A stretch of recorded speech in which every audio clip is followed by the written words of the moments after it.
দর্শক মণ্ডলী আসসালামু আলাইকুম। গ্রিন আর্কিটেক্টের পক্ষ থেকে আমি ইঞ্জিনিয়ার টুটুল আপনাকে অনেক অনেক অভিনন্দন এবং শুভেচ্ছা জানিয়ে আজকে মাত্র 3 শতক জমিতে এটি অসাধারণ 5 বেডের ডুপ্লেক্স বাড়ি প্ল্যান ডিজাইন এবং এর খরচের হিসাব আমি আপনাদের তুলে ধরার চেষ্টা করব। চমৎকার কম্বিনেশন করে বাড়ির ডিজাইনে তৈরি করা হয়েছে। আরও বেশ কিছু মডেল আছে। যদি আমি এই পাশ থেকে দেখি তাহলে এরকম থেকে একটা ওপেন ট্রেসটাকে চমৎকারভাবে উপস্থাপন করা হয়েছে। সব মিলায় আমাদের আর্কিটেক্টরা চেষ্টা করছে সর্বোচ্চ সুবিধা দিয়ে ডিজাইনটা তৈরি করার জন্য। দর্শক মণ্ডলী, আমি যদি অন্য অ্যাঙ্গেল থেকে যে ছাদটা দেখি, ছাদটাকে একটু চমৎকারভাবে ডেকোরেটেড করা হয়েছে। পর্যাপ্ত গ্রিনের ব্যবস্থা রাখা হয়েছে, বাচ্চাদের খেলার জন্য জায়গা রাখা হয়েছে, বড়দের বসার জন্য আলাদা জায়গা রাখা হয়েছে এবং দোতলা থেকে উপরতলা ছাদে যাওয়ার জন্য আলাদা একটা স্টিয়ার করা হয়েছে, রাউন্ড স্টিয়ার। সব মিলায় একটা অসাধারণ একটা ডিজাইন। তো দর্শক মণ্ডলী, আমি কিছুক্ষণের মধ্যে আর্কিটেকচারাল ড্রয়িংয়ে আপনাকে নিয়ে যাব।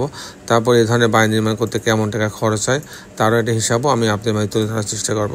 দর্শক মণ্ডলী, আমি আপনাদের সঙ্গে আছি, আমি ইঞ্জিনিয়ার টুটুল। আমি এখন আপনাকে আর্কিটেকচারাল ড্রয়িংয়ে নিয়ে যাব। দর্শক মণ্ডলী, আপনারা জানেন যে আমাদের বেশ কিছু অভিজ্ঞ আর্কিটেক্ট আছে, সিভিল ইঞ্জিনিয়ার আছে, তাদের সমন্বয়ে কিন্তু আমরা এই ডিজাইনগুলো করে দিয়ে থাকি।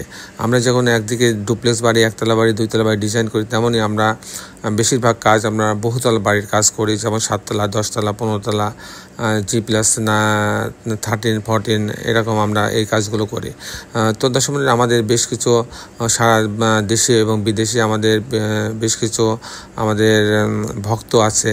তাদের চাহিদা পূরণের উদ্দেশ্যে আমরা প্রতিনিয়ত নতুন নতুন ভিডিও আপলোড করে দিয়ে থাকি এবং এই কারণেই বাংলাদেশের প্রত্যেকটা জেলাতে, উপজেলাতে কিন্তু আমাদের ডিজাইনের কাজ হচ্ছে। তো দর্শক মণ্ডলী, আসুন এখন আমি আর্কিটেকচারাল ড্রয়িং আপনাকে নিয়ে যাব। প্রথমে আমি গ্রাউন্ড ফ্লোরটা দেখাবো। গ্রাউন্ড ফ্লোরটা এরকম দেখেন, এইখান দিয়ে হচ্ছে এন্ট্রেন্স করবে। টোটাল জায়গাটা বেশ বড়, 71 ফিট বাই 41 ফিট জায়গা। আমরা ল্যান্ডস্কেপের জন্য বেশ কিছু জায়গা ফেলে রাখছি এবং বাইরে আরেকটা কিন্তু এক্সট্রা কিচেনও করা আছে। তো দর্শক মণ্ডলী, এই অংশ দিয়ে হচ্ছে আমাদের যে পোর্টসটা দেখলাম, এটা 2টা পিলার দিয়ে পোর্টসটা, এটা এই অংশ দিয়ে ভিতরে ঢুকবে। ভিতরে ঢোকার পরে একটা ড্রয়িং রুম পাচ্ছে। ড্রয়িং রুমের সাথে একটা বারান্দা রাখা আছে, আর এখানে হচ্ছে ডুপ্লেক্সের সিঁড়ি, এখানে একটা ডাইনিং আছে, আর এটা একটা বেডরুম। এই বেডরুমের সঙ্গে একটা বারান্দা রাখা আছে, টয়লেট একটা অ্যাটাচ করা আছে। এখানে একটা কমন টয়লেট রাখা আছে, এটা একটা কিচেন রাখা হয়েছে ভিতরে, এই কিচেনটা। আর এই কিচেন দিয়ে দরজা দিয়ে ভিতরে বাইরের দিকে নেমে কিন্তু আর একটা কিচেন রাখা আছে।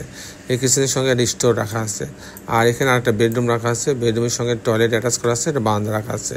এই হচ্ছে আমাদের গ্রাউন্ড ফ্লোরে 2টা বেডরুম, 3টা বাথরুম, কিচেন, ড্রয়িং, ডাইনিংয়ের সমানে সাজানো হয়েছে।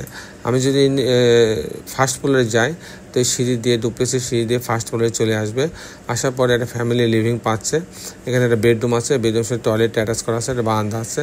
আর এটা হচ্ছে আপনার যেটা আমি বললাম ওপেন ট্রেস, সেটা হচ্ছে ওপেন ট্রেস।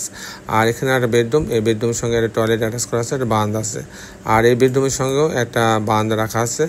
আর এখান দিয়ে কিন্তু ভিতর দিয়ে এখানে যাওয়ারও একটা জায়গা রাখা আছে। এই হচ্ছে মোটামুটি প্ল্যানটা ছিল এরকম। দর্শক মণ্ডলী, এখন আমি আপনাদের জানানোর চেষ্টা করব যে এই ধরনের বাড়ি নির্মাণ করতে কেমন টাকা খরচ হয় তার একটা হিসাব আমি আপনাদের মাঝে তুলে ধরার চেষ্টা করব। দর্শক মণ্ডলী, এই ধরনের বাড়ি যদি আমি নির্মাণ করতে চাই, তাহলে আমার শুধু যদি আমি কাস্টিং খরচ করি, তাহলে 25 লক্ষ টাকা খরচ হবে কাস্টিং করতে। ফাউন্ডেশন খরচ, গ্রাউন্ড ফ্লোর এবং ফার্স্ট ফ্লোরের কাস্টিং, বিম, কলাম, ছাদ। আর যদি এরকম একটা কমপ্লিট বাড়ি আমি তৈরি করতে চাই, এটা প্রতি স্কোয়ার ফিটে 3000 টাকা খরচ হবে। প্রতি স্কোয়ার ফিটে 3000 টাকা খরচ হবে। দর্শক মণ্ডলী, এই ছিল মোটামুটি আজকে আমার উপস্থাপনা। আপনি যারা দেশে এবং দেশের বাইরে আমার এই ভিডিওটি দেখলেন, সবাইকে আমি আমার প্রতিষ্ঠান গ্রিন আর্কিটেক্টের পক্ষ থেকে অনেক অনেক অভিনন্দন এবং ধন্যবাদ জানাচ্ছি। দর্শক মণ্ডলী, শেষে বেলে একটি কথা, আসলে আমরা সবাই আমাদের সুন্দর পৃথিবীটাকে সুন্দর রাখার জন্য অন্তপক্ষে একটি করে গাছ লাগাই। সবাই ভালো থাকবেন। আল্লাহ হাফেজ।